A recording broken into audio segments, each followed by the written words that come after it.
vous présenter comment est-ce qu'on attache le sanja. Il y a plusieurs méthodes, donc moi je vous montre la méthode la plus facile. Vous voyez? Donc, on commence comme ça, on ouvre les pieds.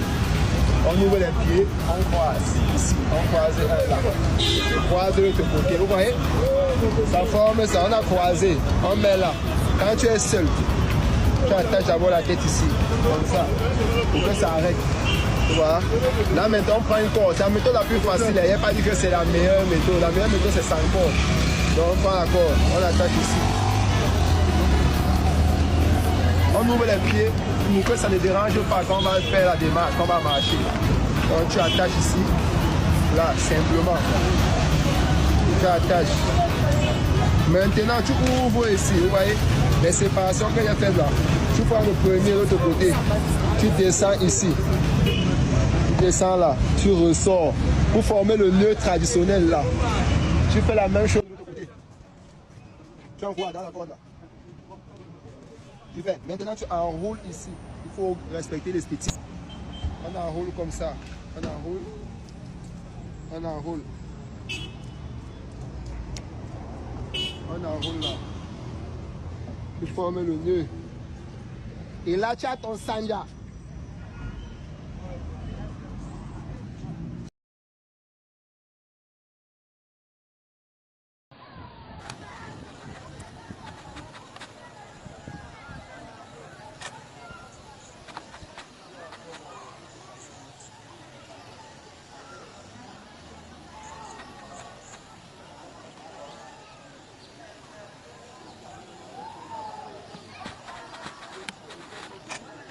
Appelez Bessambo pour faire comme ceci, là,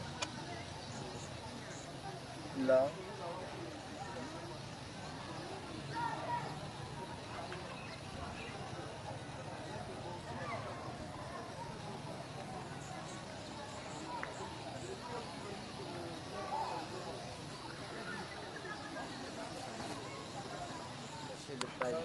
Ici on appelle ça le sanjamoua.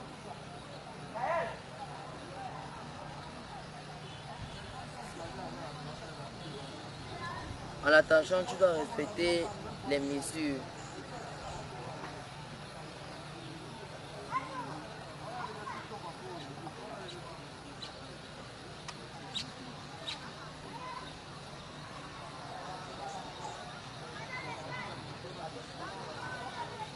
Ici étant le sanjamoua Miba.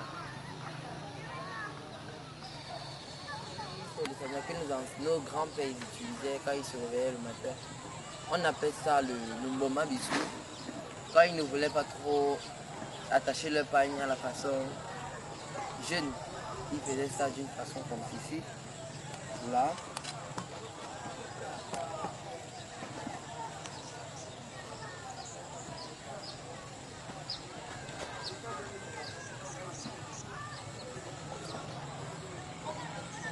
Ceci était le pagne des yeux à l'époque et ça poursuit toujours d'être le pagne des yeux. Nous avons encore le dernier pagne comme ceci, le Mboma Mutongo, d'où la bosse de devant vient de côté. Je vais vous le...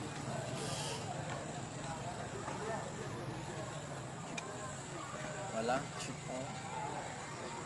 De la même façon dont tu vas attacher, tu attaches le sanja. C'est de cette même façon dont tu l'attaches. Tu fais la bosse du côté, là.